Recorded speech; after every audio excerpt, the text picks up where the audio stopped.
Welcome to the Kingdom Footprints podcast, a place where the footprints of faith are traced across the nations and stories of God's work are brought to life through the voices of FMI workers around the world. In today's episode, we get to travel to Romania and hear from FMI workers Tim and Dhana Wimberly. Tim and Dhana are serving and building bridges with Foursquare connected ministers and other leaders within organizations to identify and help to develop next generation leaders as potential church planters. In the broader region of Europe, as invited, they serve with the larger Foursquare collection of FMI workers and their families in the area of coaching, marriage, and family ministry, teaching and ministering in churches, seminars, Bible institutes, and training programs, both beyond and inclusive of Foursquare. Tim and Dhana have also been involved with Homes of Hope International for the past 30 years, where families in need are identified through a specific profile process. Funds are raised to bless them with a home. It is an amazing thing that they are doing in Romania. But before we jump into the conversation, you've heard me say it before. If you find this episode encouraging, would you do me a favor and hit that subscribe button from wherever you're listening? That simple thing ensures that you don't miss an episode, and it helps us get this good news out to others. Now, on to my conversation with Tim and Dhana Wimberly. Well, hey guys, welcome to the Kingdom Footprints podcast. I am so excited to have you guys with me today. We are excited to be here with you. Awesome. Yeah, I'm just stoked, like I said before, to tell the story of how you guys got to Romania and just what the Lord's doing through you. I think it's super important for people to hear these kinds of stories from the world. So as we get started, I've been asking people this question, and it's completely out of left field. When I come, before we jump into the meat of stuff, if I was to come to Romania, or I should say when I come to Romania. That's a better question or statement. What's the first thing you're going to feed me from the culture? Papanache. That's Papanache. What is that? Papanache. It's a donut. A glorified donut. It's a donut that, I'm a donut person, but it is, how do you describe it?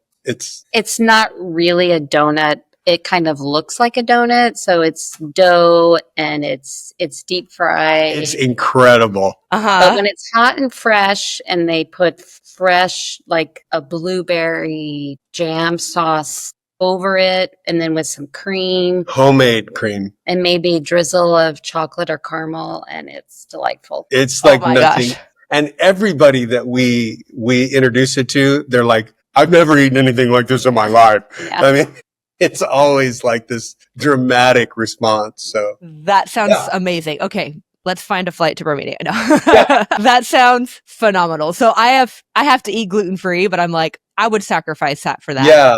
And sure. here there's people, we have found that people that visit us who have gluten issues don't have any gluten issues. We have homemade bakeries, every, on every corner. Yeah. So, and they don't use a lot of sugar. They don't use a lot of, it's all might homemade. be worth the headache. Yeah. All the time. Yeah. Papanache. Okay.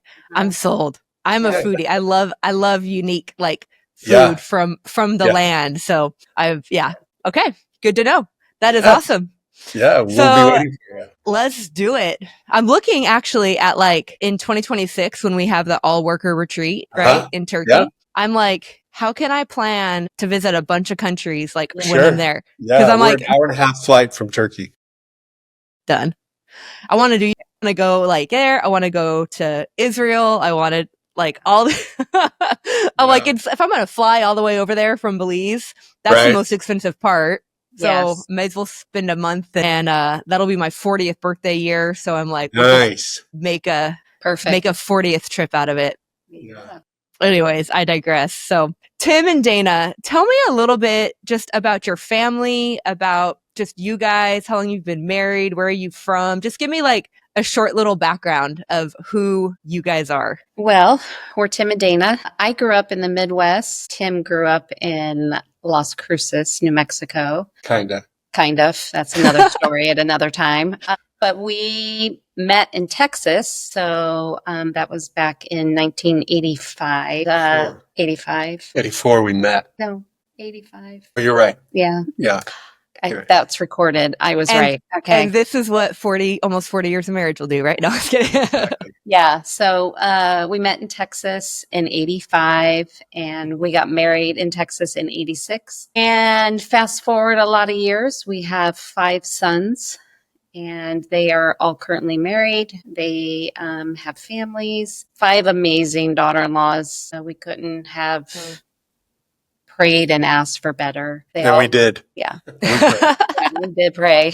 But they all love Jesus and they love our sons. And we have 12 grandchildren and number 13 is coming this July. And might I add that 10 of the 12 currently are girls. And so, actually 10 of the 13. Did I say 10 of the 13? You said 10 of the 12. Yeah, sorry. 10 of the 13. Once we have this baby here, we'll have 10 granddaughters.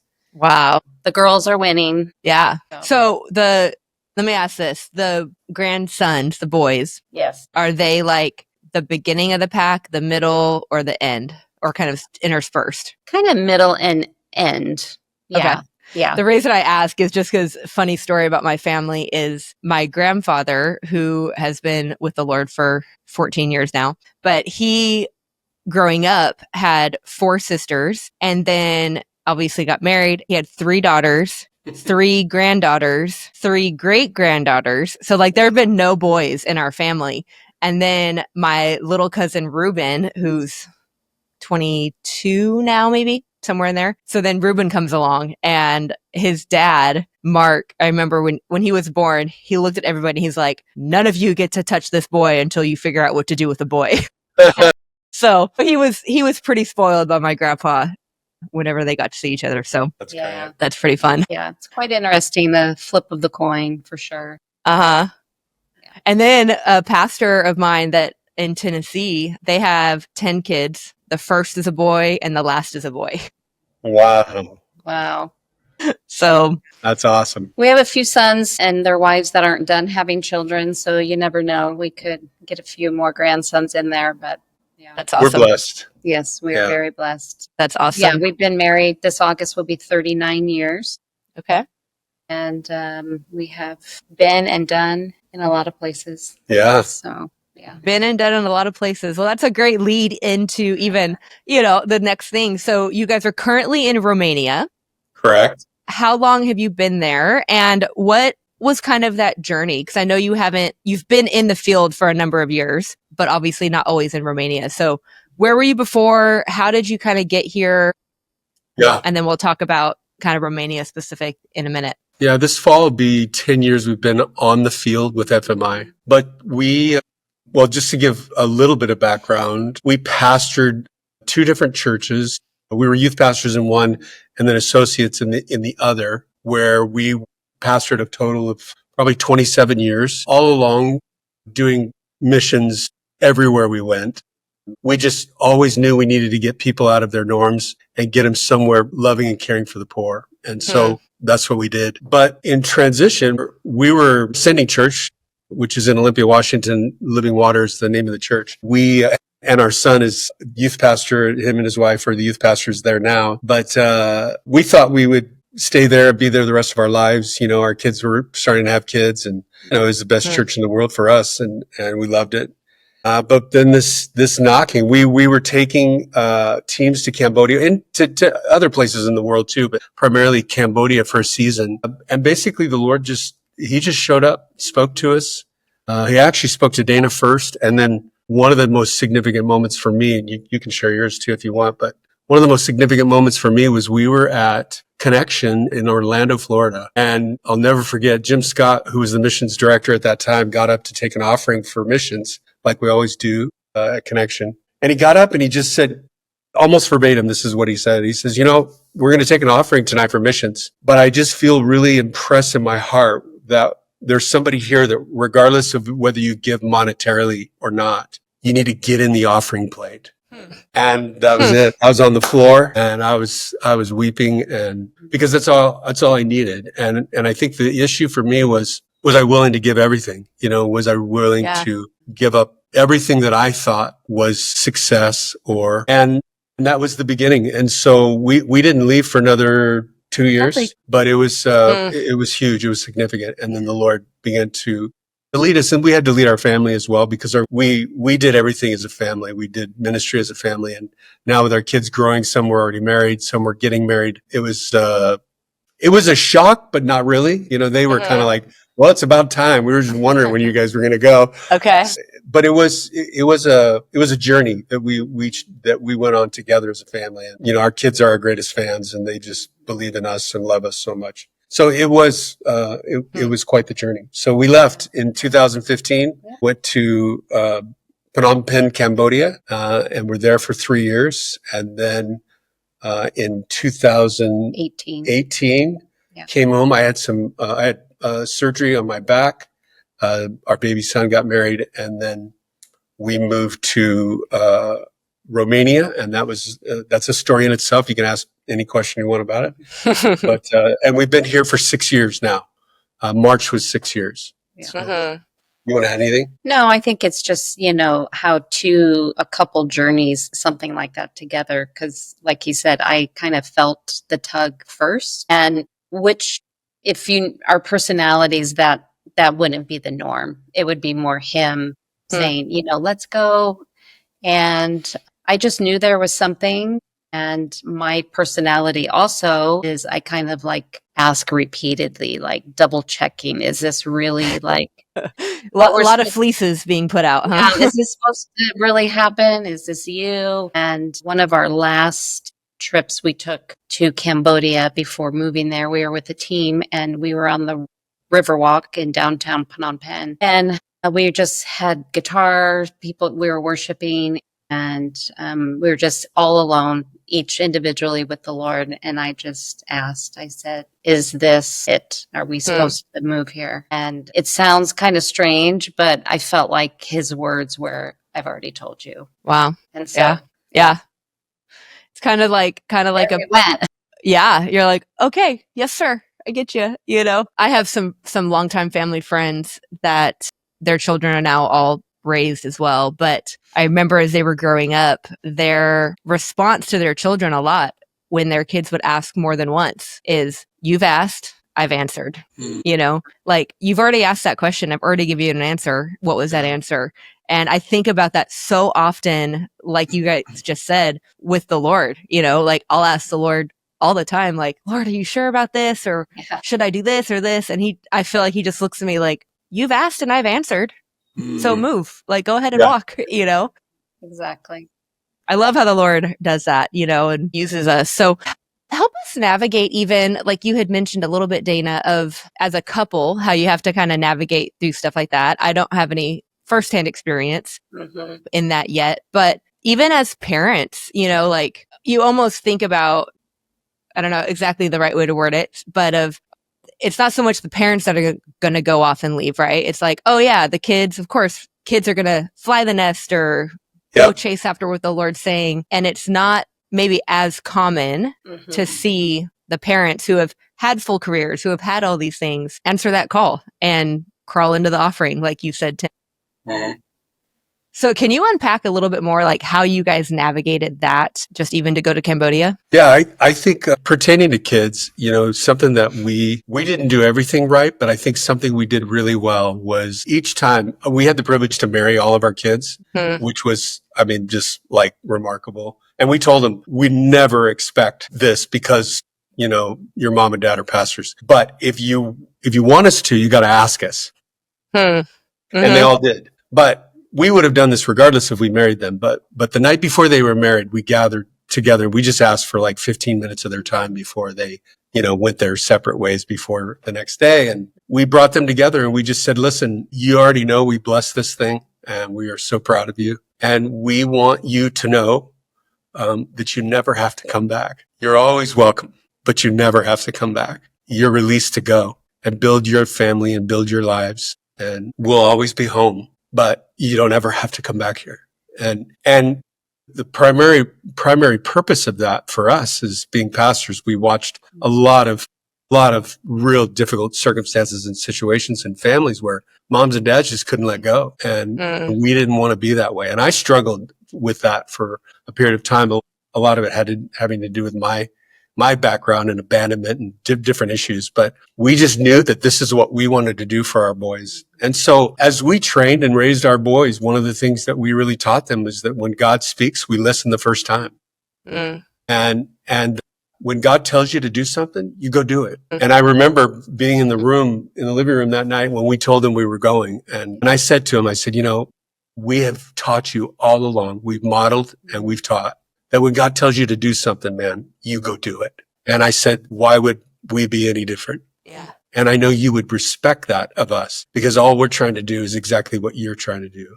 And that's just to obey and do what he says to do. And so it's interesting. Our youngest son, we had a Saturday night service at our church, and we just said, everyone come out, we'll eat, and, we want to talk to you. And so we were there and we ate dinner, and it was an open kitchen living room concept home. And we're like, okay, let's come and gather in here. And as we're walking into the living room, our son, our youngest, who's very prophetic, he's like, are you guys moving to Cambodia? And we're like, sit down. Like, just come and sit down, would you? Just wait. Just wait.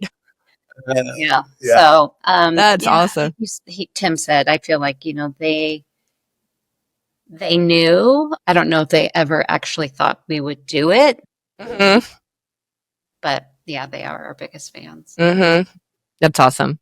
It was kind of like when I told my parents about Belize, I first felt like the Lord had said that I would be doing international sports ministry back in 2005. And then it just took a lot of years and a lot of things. I wasn't as bold in my faith or obedient at that time. But anyways, I'm here now.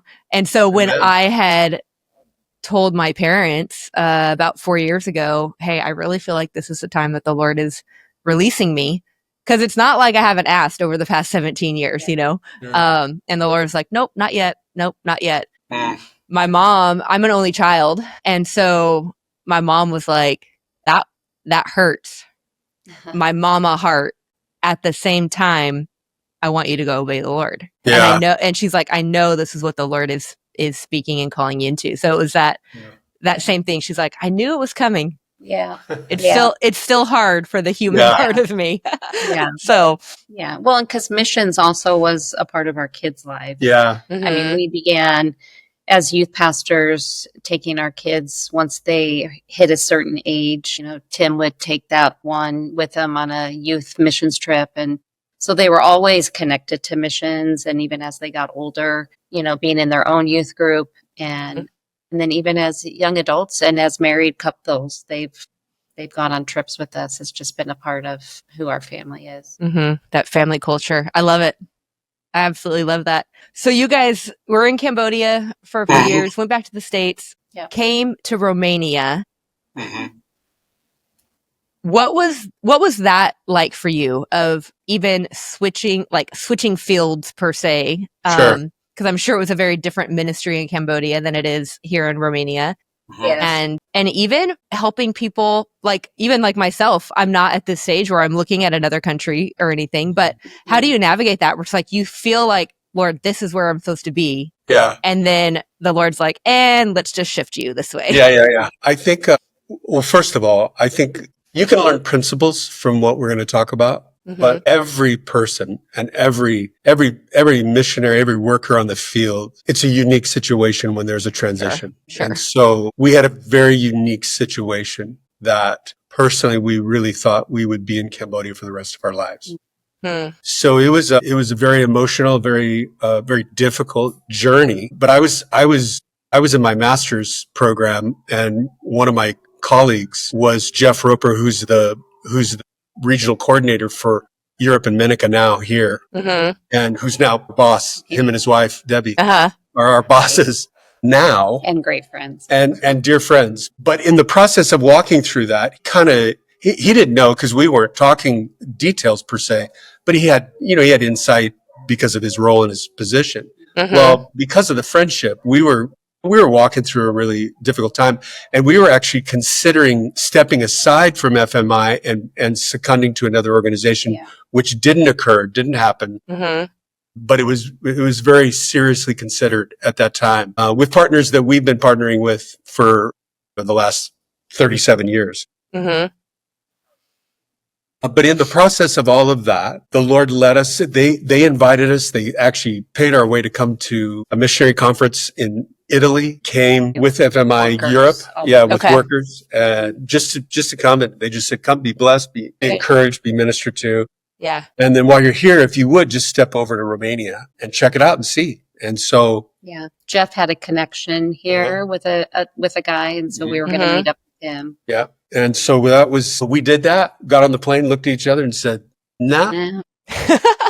We're going back to Cambodia, which meant we were going to end up leaving. And so, so long story short, we wanted to honor them and take them to lunch and say thank you for what they did for us by bringing us to Europe for that retreat. And so we met with them, and this was in Tacoma, Washington, and we had an extended lunch, sharing time, and basically we got done, we walked out, and we hugged each other and said goodbye. Let's stay connected. Yeah, let's be friends, let's stay connected. And it's like, absolutely. And we hugged and we walked away. And as we were walking in the parking lot, the Spirit of God spoke to both of us simultaneously, but separately. And we got in the car and I said, I need to say something. And she said, I need to say something first. And I said, because, because he kind of has like the personality and drive that he could go almost anywhere and be okay.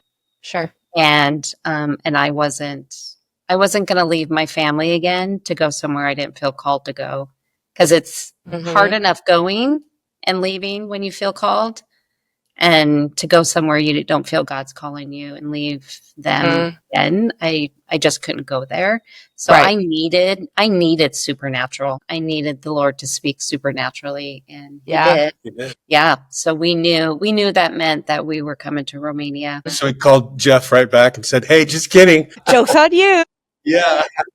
And so we've been partnering together ever since, and it's been incredible. That's awesome.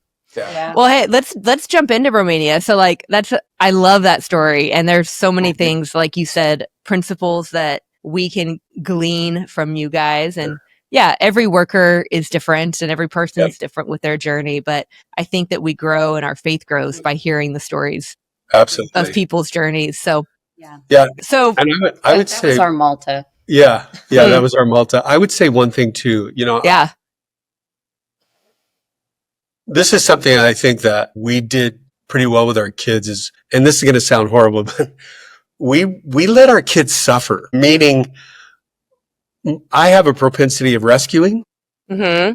And the Lord really began to teach me as I was fathering my kids that if they don't experience suffering, if they don't experience pain, if they don't experience, the repercussions of choices that they've made and let them feel that, then they're going to be stunted in their growth, both spiritually and physically in some ways. And so the one thing that I think is really imperative to know is that suffering is a part of the journey.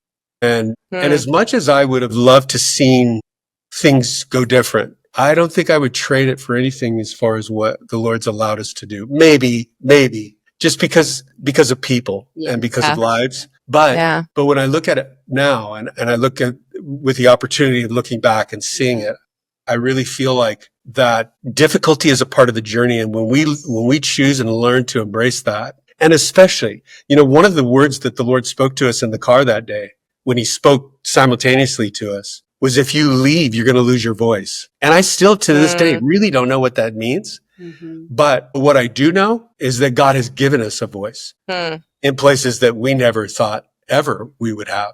Wow. We moved to Romania, and a year later, there's this thing called COVID. And then 2 years after that, there's this thing called the Ukrainian war. Mm-hmm. I mean, and we were dropped in this moment of time in history where God would use us as representatives of Foursquare Missions, but also the body of Christ and the kingdom of God, and partnering with building bridges with organizations that are killing it in specific areas, but need help in other areas. Yeah. And it's just, Man, it's been remarkable, man. Just there's so much to say, so many things that we can talk about. I love it. Yeah. No. So yeah, let's dive in, and I think that you can probably weave this together. So I'll kind of give you both things. I was going to say, like, tell me kind of about Romania. Like, what's the spiritual climate, the demographic, the spiritual need, and then what has God invited you into as a response to that spiritual need? And you were just saying building bridges with other ministries and organizations and things like that. So basically the short of it and the simplified version, right? Yeah. What are you doing in Romania? Yeah. What's God called you to do there? Here's a little cultural context, or at least some demographics. The country of Romania will fit in the state of Washington State. Wow. That just kind of, it just helps people understand. We have 360, 70 million people. Romania has about 20. It did have 22, but it's decreased because people are leaving to work in other countries and other places. And then it's primarily Orthodox, Eastern Orthodox, also Catholic. There are some evangelicals, Pentecostals. Your traditional Pentecostals. Yeah, traditional Pentecostals. But I would say that Orthodoxy, I think there's glimmers of hopes in places with the Orthodox Church, but there's a lot of disenfranchised people with just religion.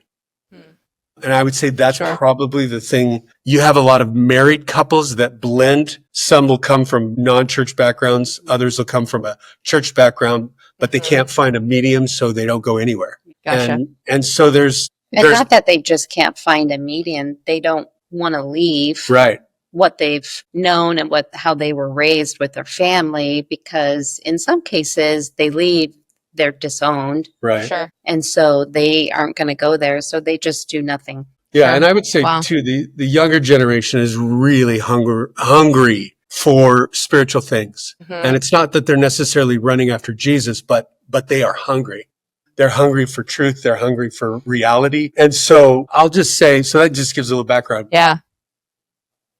But I would say that there's basically three things that we're involved with that I would say that we're a part of. One is developing young leaders, and everything that we're a part of and that we do, nothing is built around us. It's all built on Indigenous folks. It's all on the people of Romania.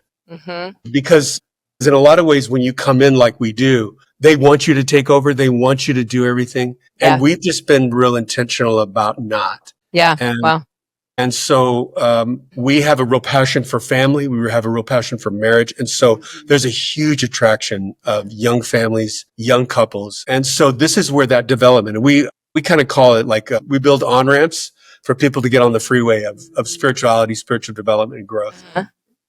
And so that'd be one thing. The other thing is the poor. And this has just been our heart our whole life. I lived on the street, ate out of garbage cans as a kid. And so there's a real passion in my heart for the poor and for the orphan and displaced. And we have done that everywhere we've gone. I mean, to this day for our whole married life. Yeah. And so two things that we're involved with the poor is we build homes and temporary shelters. So because of the war, we've had the privilege of partnering, building bridges with a few other organizations, Foursquare Disaster Relief and FMI, where we have built temporary shelters, probably closer to 200, but I'd say over 150 temporary shelters in Ukraine for families whose homes have been obliterated because of the war. And then we also build homes with an organization that we started and have been a part of for the last 37 years called Homes of Hope, which was started in Tijuana, Mexico. And through dear friends of ours, YWAM directors, Sean and Janet Lambert. And we've been part of it. We sat on their board for a bunch of years and have built homes for the poor all over the world. But when we moved here, our sponsor for our long-term visas fell through. And because of our relationship with YWAM, with Youth of the Mission, our relationship to them globally, because we teach and do stuff with YWAM all over the place. We ended up getting a call, and it was actually the local director of Cluj, here in Cluj, Romania, where we live, the YWAM director. And he just said, "Hey, we heard that you have an issue and we want to help you." Wow. Now, just so you know, and I don't know what it's like in Belize, but here, there's a propensity that when somebody does something for you like that, they pretty much own you and Okay. own whatever you do. Okay. And we had just kind of walked through some stuff, and we just weren't in that place and we wanted to submit ourselves, but we didn't want to be controlled and manipulated. Right. And the first thing out of his mouth when we sat down to have coffee one day to say yes or no to this was, hey, listen, we want to help you, and we want to have no strings attached. We want you to feel the freedom to do what you want to do.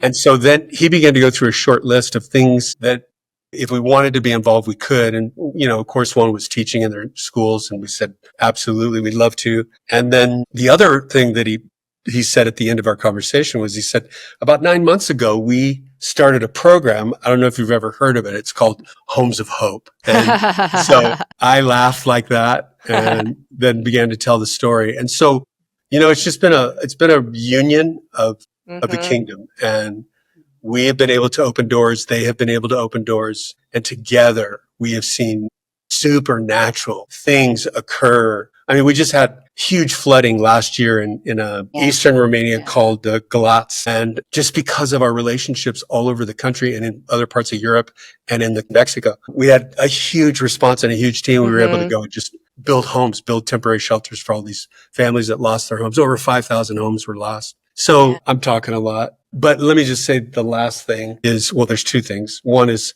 orphan and displaced kids. Yeah. And we could spend our whole time on this. As a matter of fact, when you post our website, there's a video on the website that you can see a little bit more of what we're building. And it's actually a therapeutic center and then / transitional housing for kids aging out of the orphan care system here in Romania. And this has been a dream for a couple that we've been discipling and pouring our lives into for the last 6 years. Ishvan and Alina Muntian. Yeah. And they have an organization called Rise Together. And basically, they rented facilities and they do weekly programs for orphan and displaced kids.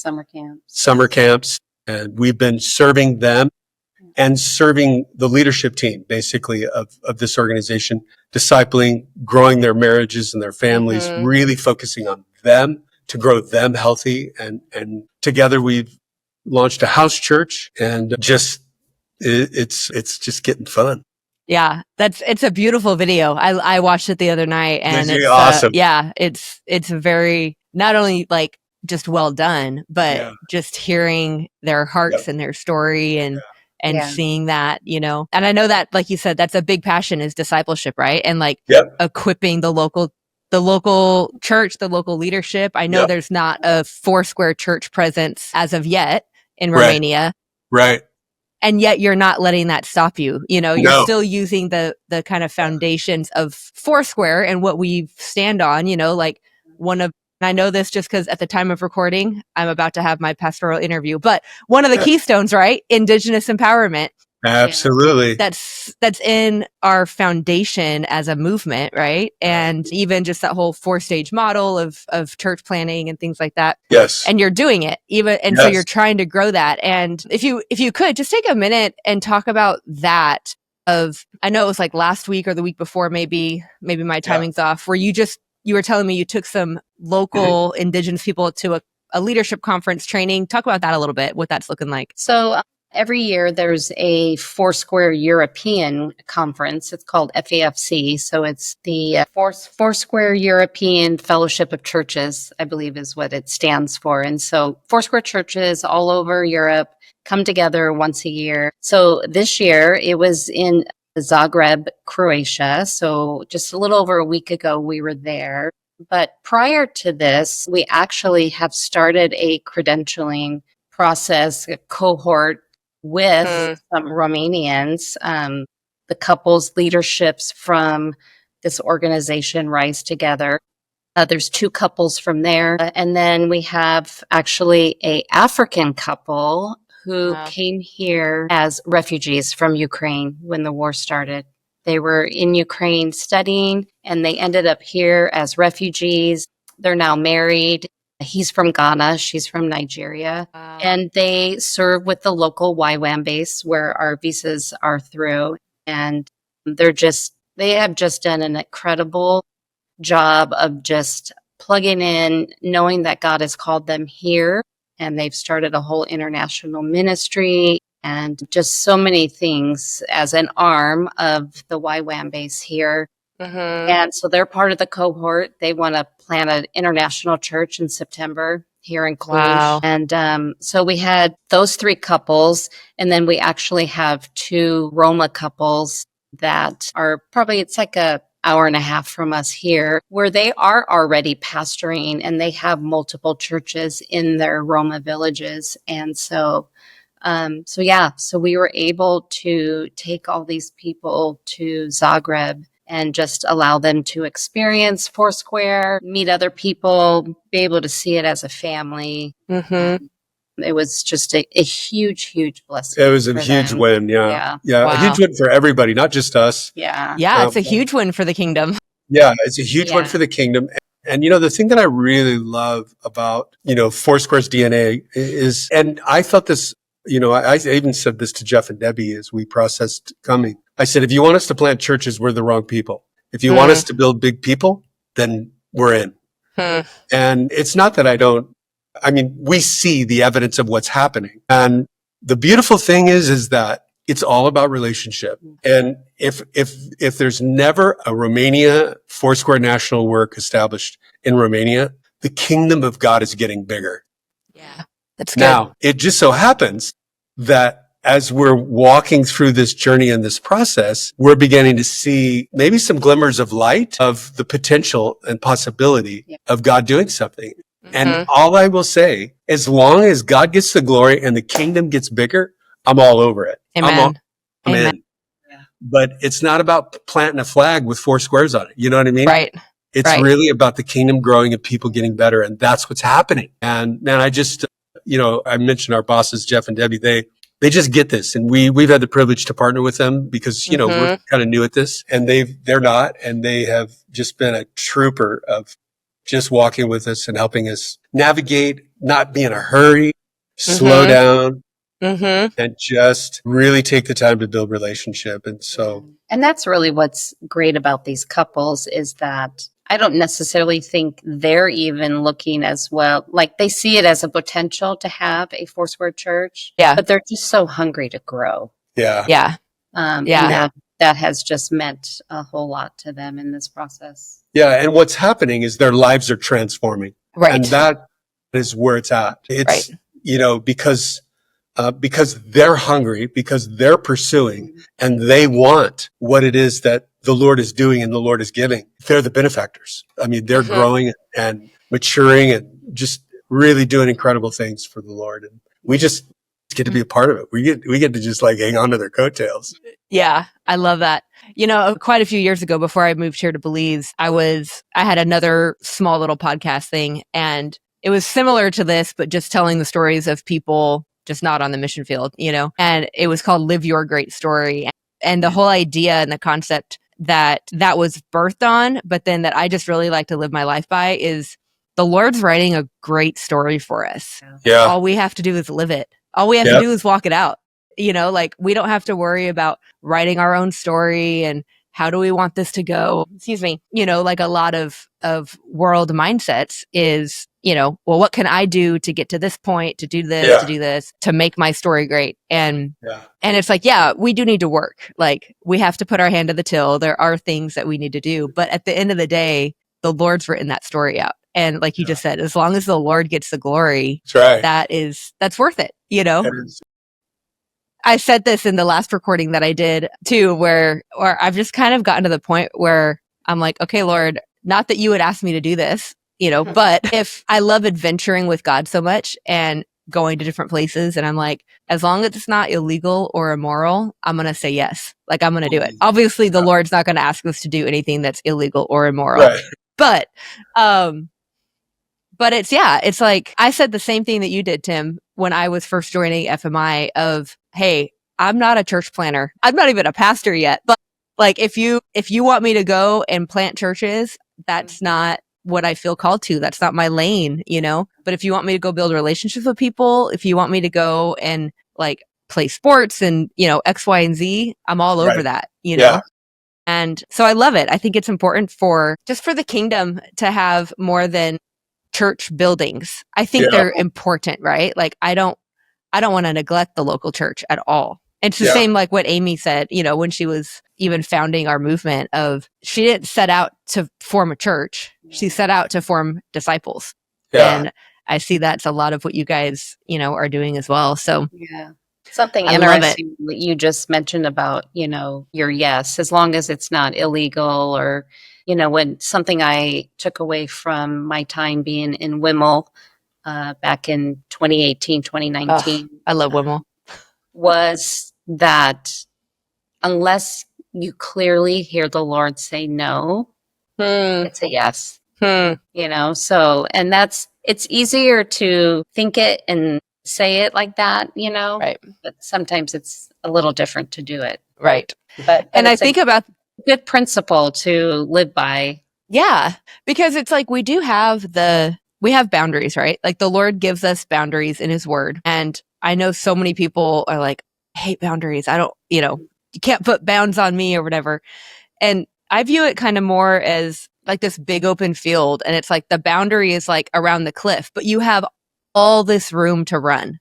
You want to go right? Go right. You want to go left? Go left. But you might end up, down that way. And it's like, nah, turn around. So yeah, I love that. Unless you hear a hard no, then it's a yes. And I think people are so scared to even try or move, So I love seeing that. I love hearing those stories. And so, wow, time is flying by, but I've got so much I want to unpack with you, right? But I also don't want to let people think, oh, hey, being on the field while it is amazing and it's a super fun journey with the Lord, it can still be really challenging, right? And like you were saying earlier, Tim, in the suffering, we have to experience suffering to grow and to see things. So would you guys share, I don't want to dig up old things or anything, but one thing on the field that you're like, this was just hard or this was a struggle, even if it wasn't full on suffering, but real talk, right? Of being on the field is hard sometimes.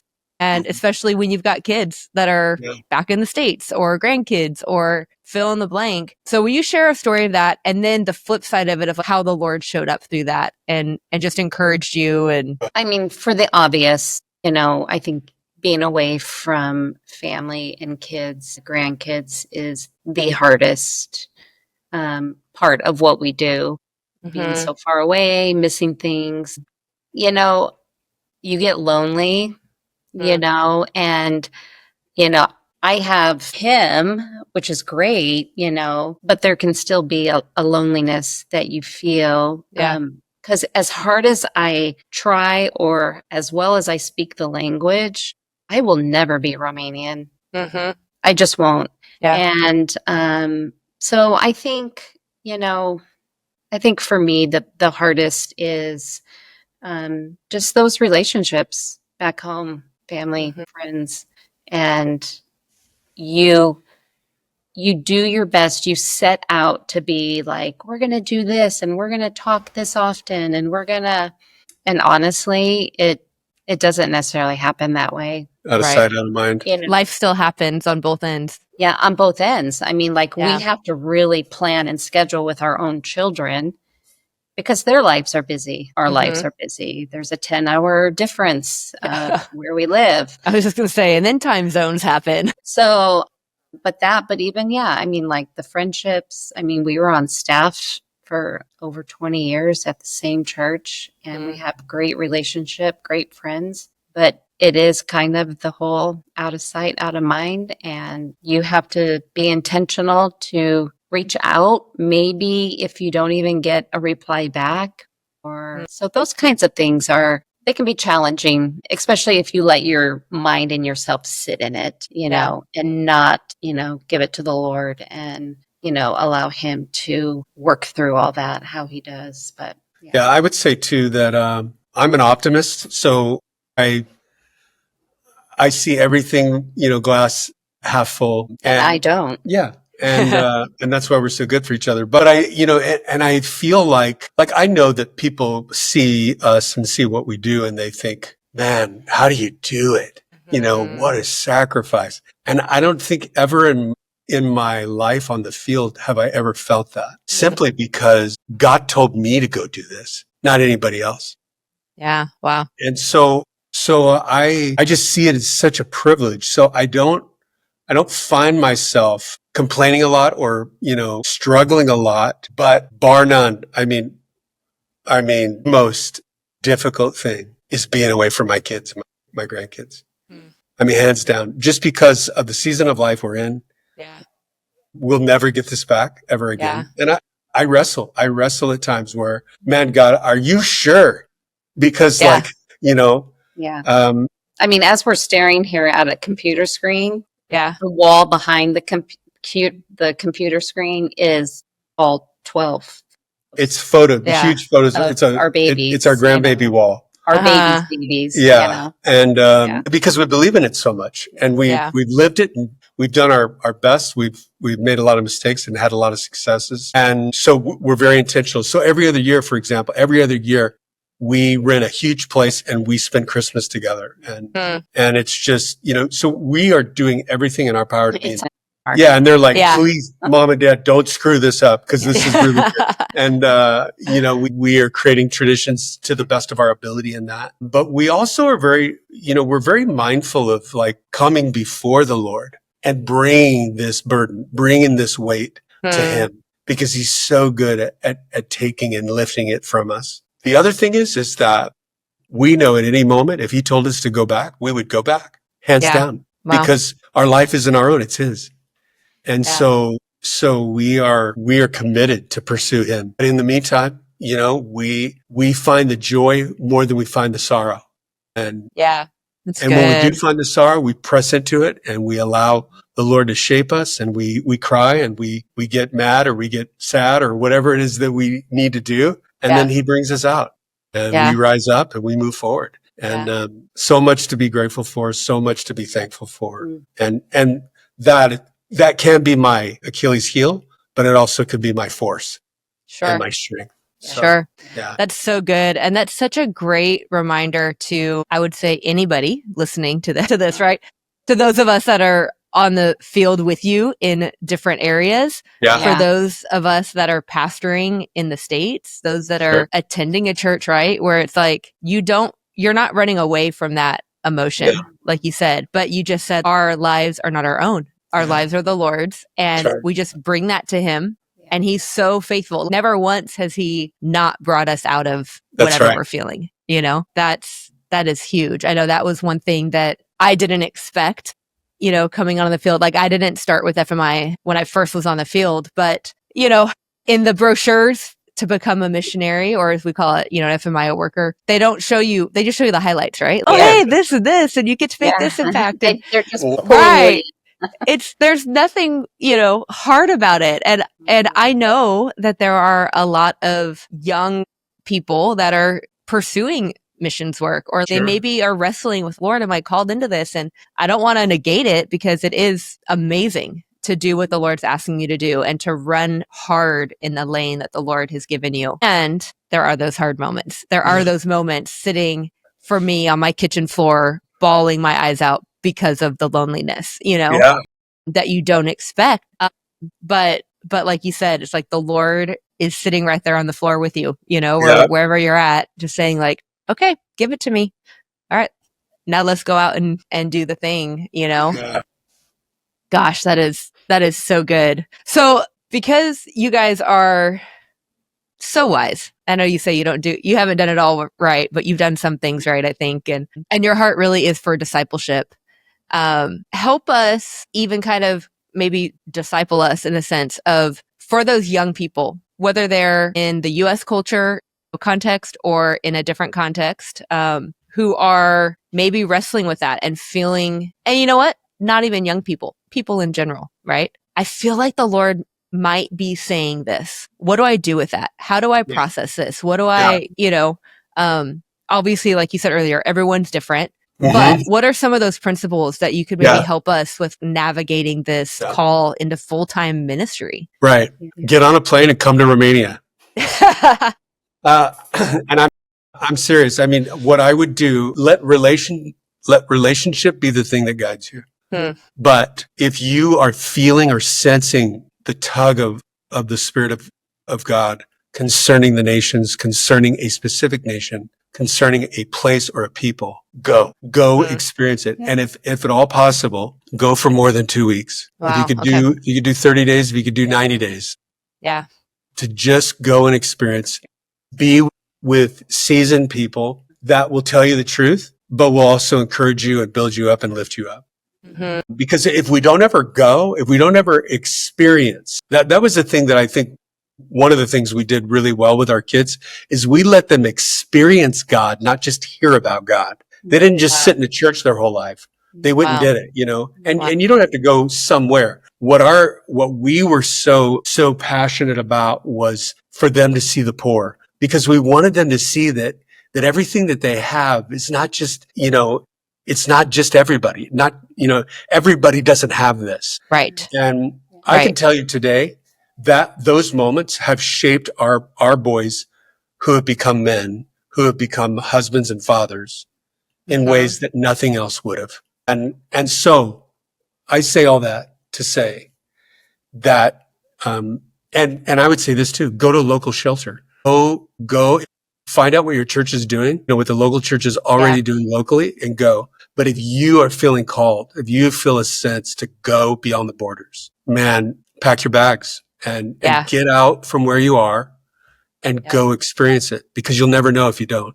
I think too, going back to doing it more than a 2-week time frame like you would do on a trip, because from my own personal experience, living somewhere abroad is no 2-week trip. Absolutely. And, you know, I mean, it's almost like, you know, that 2 weeks, you know, not that you might not have a challenge or two, but it's almost like, you know, the honeymoon, and it's rosy and it's greener on that side. And you always know you're going home. Yeah, you have that in the back of your head. But if you're there for 30 days, 60 days, 90 days, you know, and you move yourself past your flesh.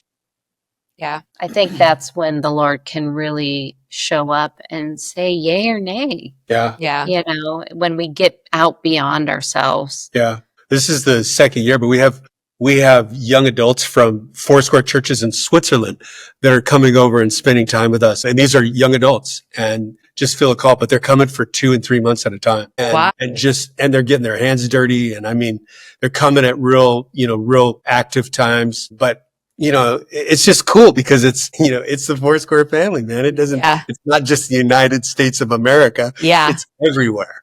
I love it.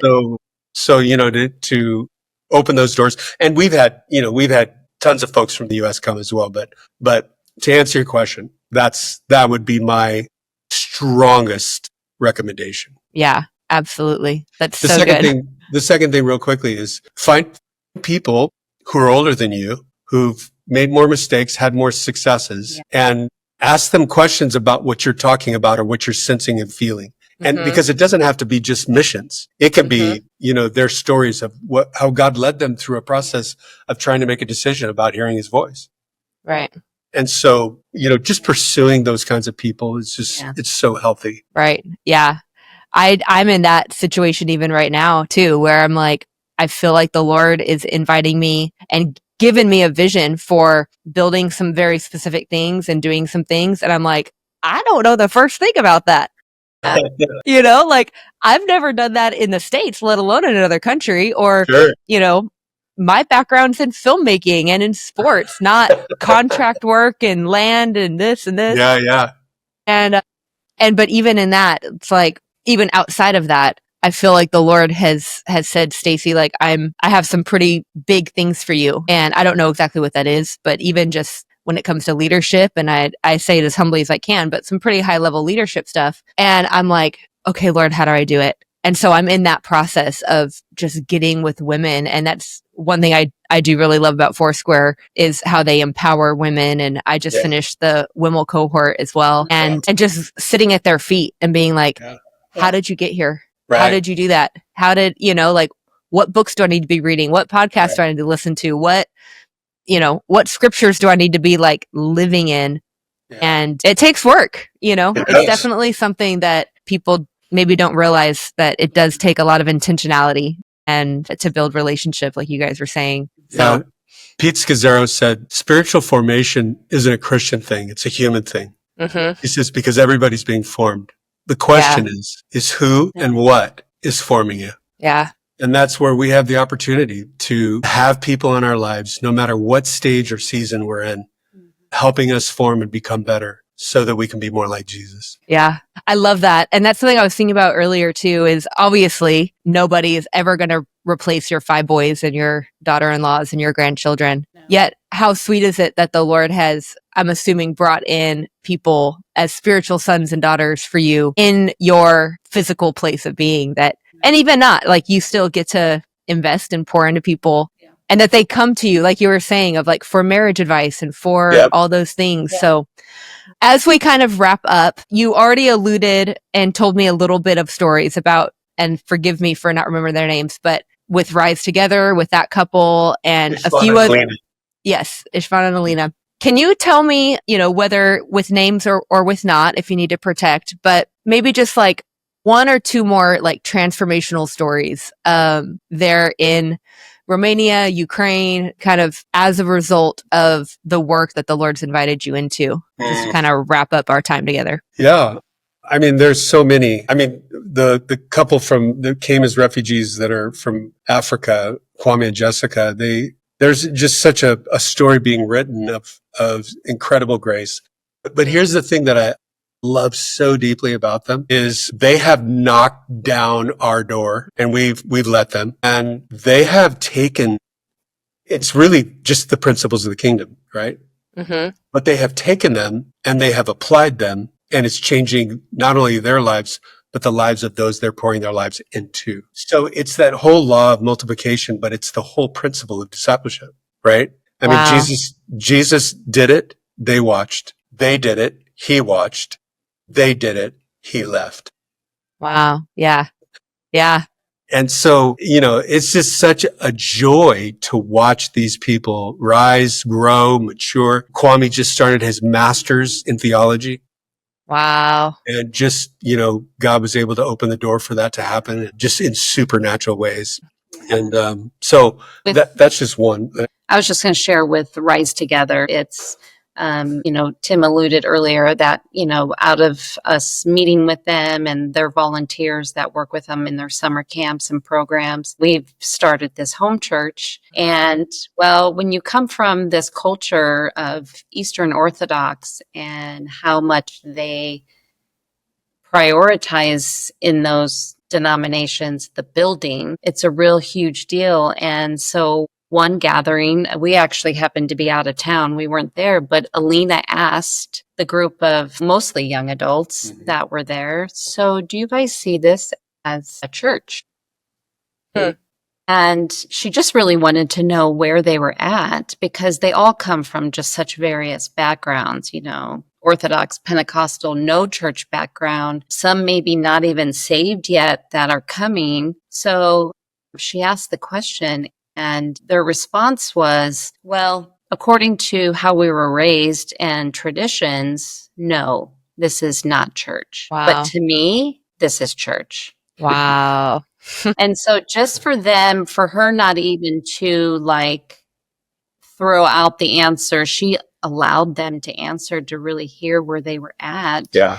And then the next week, one of the girls who they come from a Pentecostal background, the mom was curious about what was going on. And so she came. Wow. Yeah. And, so it's those kind of getting out of the box of tradition and laws and, this is how it was done. This is how it has to be. It's a huge step for these people to be doing what they're doing. That's awesome. And you're seeing generations and families changed more than just the one person, right? Yeah. Yeah. Gosh. And it's Jesus. And I know we all know this, but I'm going to just say it.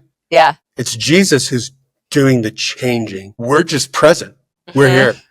And if there was ever a need if there was ever the need to say this for those considering going to the field, there is nothing that replaces flesh on flesh.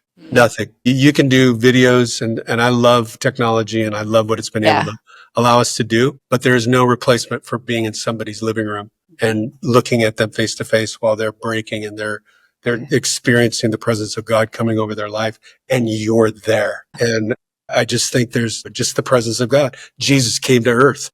Yeah. Yeah. He came and dwelt among us. Right.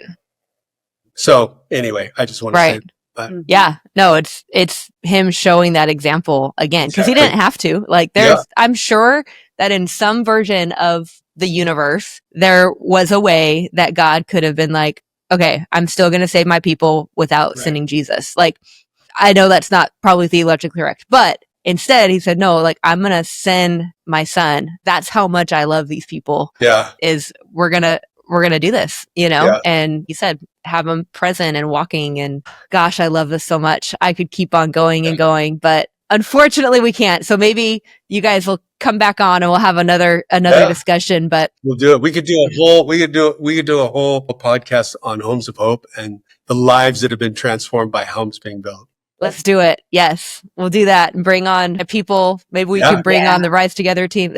Yes. I would love it. Love to hear. As we wrap up, I know I said that was going to be the last question, but it's not actually.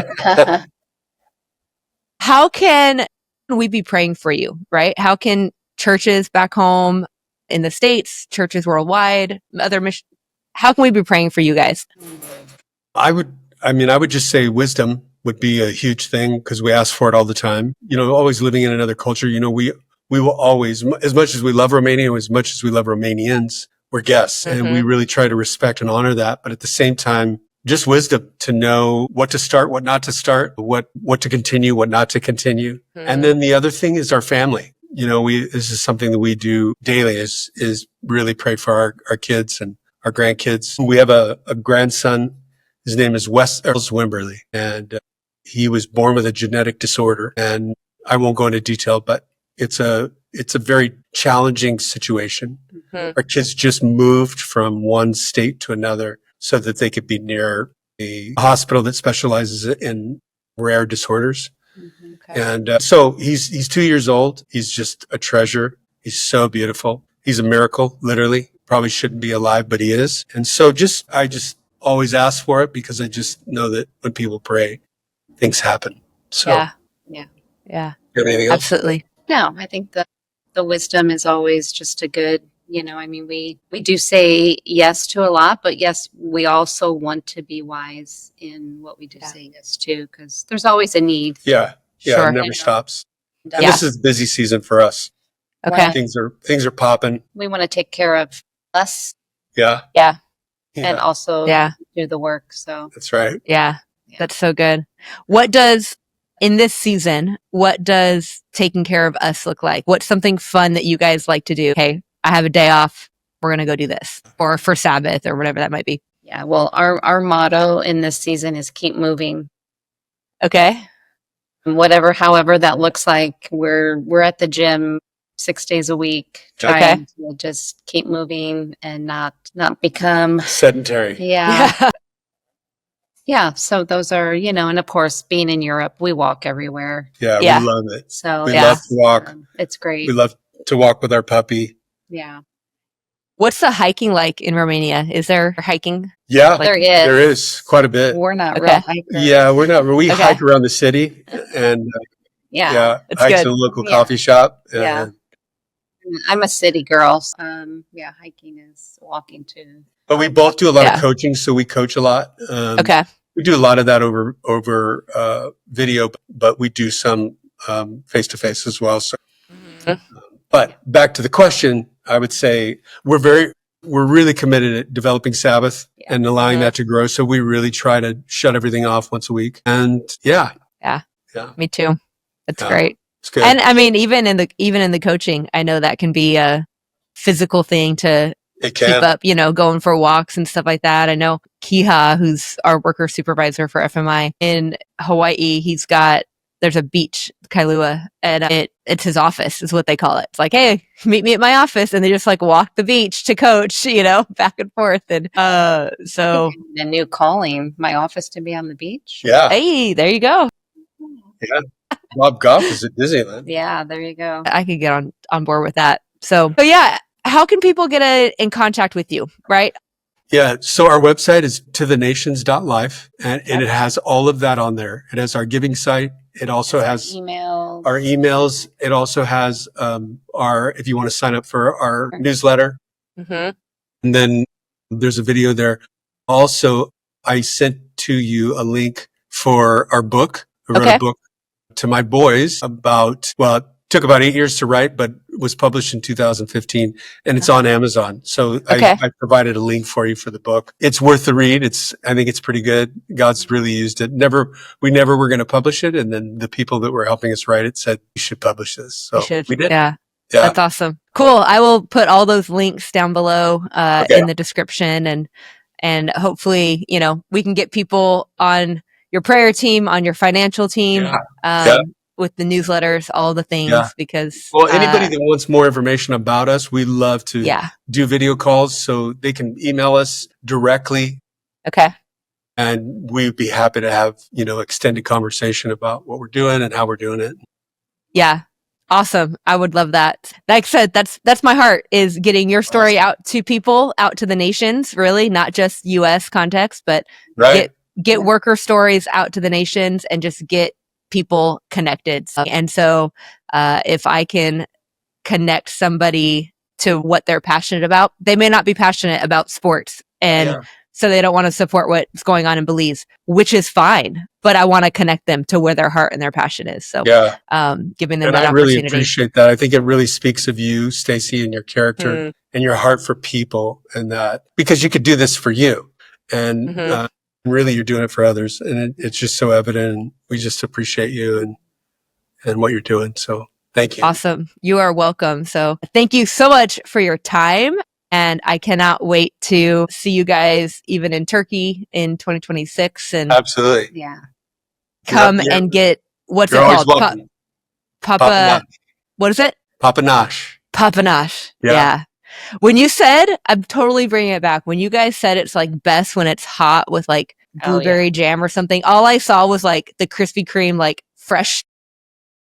Yeah, it blows Krispy Kreme away. Yeah, that's for sure. Yeah, but you got to come try it. So we'll leave the light on. Tim and Dhana, aren't they a dynamic couple? I just loved my conversation with them, and I love how passionate they are about family, about how important community is to seeing people discipled and the name of Jesus going forward.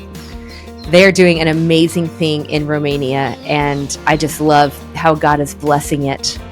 If what you heard today is encouraging and stirring something in your heart, whether it's for the home that they're building or the work they're doing in Ukraine, any of it, would you consider partnering with them on a monthly basis? We value, as workers, one-time or special gifts. Those are important and valuable. But the biggest impact that you could make is by monthly supporting a missionary. So Tim and Dhana are a great couple. If what you heard is stirring in your heart and you want to financially support them, please go to their give page, give.foursquare.org/Wimberly. I'll put that in the show notes below. And join their team. Financially sow into what God is doing through them in Romania and in the region. They are all about building bridges between ministries, between people, between generations. And they would love to have you on their team. Until next time, remember, act justly, love mercy, and walk humbly with your Lord. You are on mission no matter where you're at, whether it's in your backyard, across the street, or around the globe.